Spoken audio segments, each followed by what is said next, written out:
Hello everyone, welcome to my channel.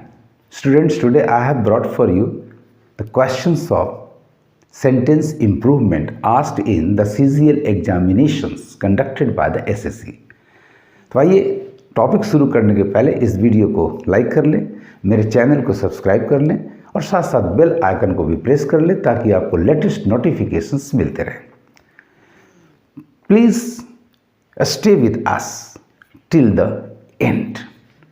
आइए topic शुरू करते हैं. Biologist believe that increased human activity means N accelerated rate of change in the habitat for all creatures of the world. Underline words आपके हैं human activity means. Biologist believe ये एक universal fact की चर्चा किया जा रहा है. यूनिवर्सल फैक्ट में जो क्रिया मीन होती है वो हमेशा एक स्टेटिव वर्ब होती है, अतः ये प्रेजेंट इंडेफिनिट टेंस में होना चाहिए.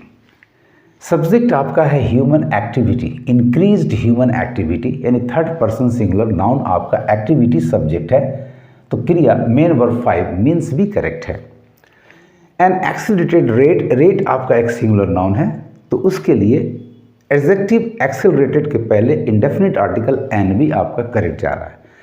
रेट और चेंज के बीच में एक रिलेशन, एक कनेक्शन है, उसके लिए प्रीपोजिशन ऑफ भी आपका बिल्कुल करेक्ट है. इसका मतलब अंडरलाइन पार्ट में कोई एरर नहीं है, neither grammatical nor contextual.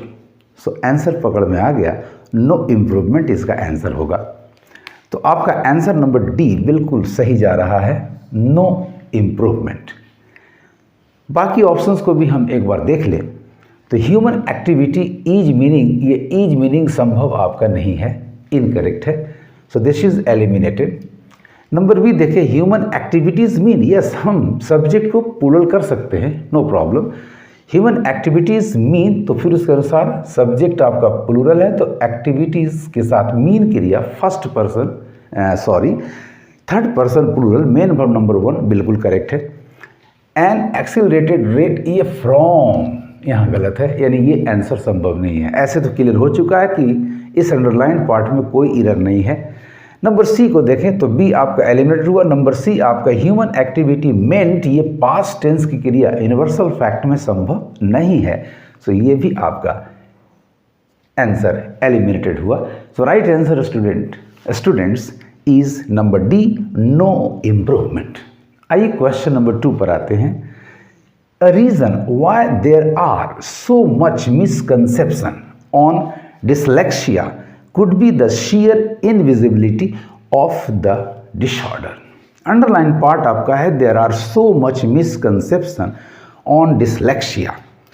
Misconception आपका नाउन काउंटेबल है, वर्ब आपका आर जा रहा है, तो आर के अनुसार यहाँ क्रिया, यहाँ मिसकंसेप्शंस होना चाहिए था. चूंकि ये काउंटेबल नाउन है तो मच के जगह मेनी होना चाहिए था, यदि आर को हम करेक्ट मानते हैं. सिंगुलर है तो फिर there is a misconception on dyslexia होना चाहिए, लेकिन मिसकंसेप्शन एक नहीं अनेक होंगे, कई पर्सन्स, कई मिसकंसेप्शंस की संभावना है. इसका मतलब इस अंडरलाइन पार्ट में ग्रामेटिकल एरर है और यहाँ इम्प्रूवमेंट की आवश्यकता है. तो आंसर नंबर सी आपका इजीली एलिमिनेटेड हो गया, नो इम्प्रूवमेंट नहीं, यहाँ इम्प्रूवमेंट की आवश्यकता है. तो आइए ऑप्शंस ए बी सी तो आपका नहीं इम्प्रूवमेंट हो गया, ए बी डी को एग्जामिन कर ले. तो ऑप्शन नंबर ए है देयर आर सो मच, चूंकि काउंटेबल नाउन है तो कंसेप्शंस के साथ मच होगा नहीं, तो ये आपका एलिमिनेटेड हो गया. There are so much misconceptions against भी नहीं है, चूंकि यहाँ डिसलेक्सिया एक सब्जेक्ट, एक विषय का काम कर रहा है. विषय या टॉपिक के साथ प्रीपोजिशन आइदर ऑन और अबाउट होता है. ऑप्शन नंबर बी को देखते हैं. देयर आर सो मेनी, ये आपका करेक्ट जा रहा है. मिसकंसेप्शंस, ये भी आपका करेक्ट जा रहा है. अबाउट भी आपका करेक्ट जा रहा है, यानी ऑप्शन नंबर बी में बिल्कुल करेक्ट पार्ट दिया गया है, इसे हम मार्क कर लें.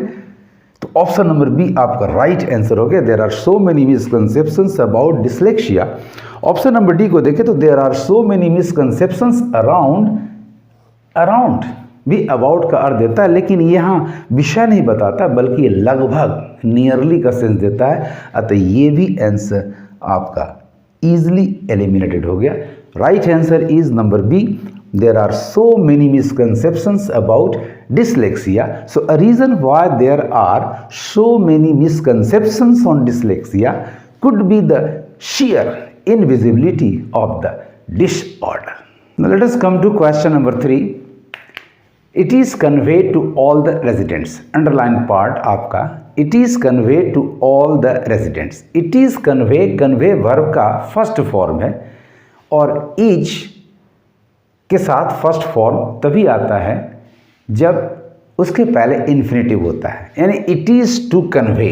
यदि इट इज़ टू कन्वे करते हैं तो फिर यहाँ by now adverb of time जो सेंटेंस में है ये इसे रोक देता है, क्योंकि बाय नाउ का मतलब होता है एज इट या सो फार, जो कि प्रेजेंट परफेक्ट टेंस में होता है। इसका मतलब इट इज़ कन्वे को पैसिव फॉर्म में हमें करना होगा।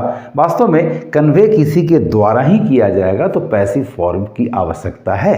सो स्टूडेंट्स, बाय नाउ से प्रेजेंट परफेक्ट टेंस क्लियर हो रहा है, तो प्रेजेंट परफेक्ट के पैसिव फॉर्म में ईच के जगह हैज बीन और कन्वे की जगह मेन वर्ब नंबर 3 कन्वेड लाना होगा, यानी यहाँ करेक्शन की जरूरत है। It is conveyed to all the residents by now, तो यहाँ नो इम्प्रूवमेंट आपका इजीली एलिमिनेटेड हो गया, क्योंकि यहाँ इम्प्रूवमेंट की जरूरत है। अब ऑप्शंस ए बी सी को एग्जामिन करें कि कहाँ हमें प्रेजेंट परफेक्ट का पैसिव फॉर्म प्राप्त होता है।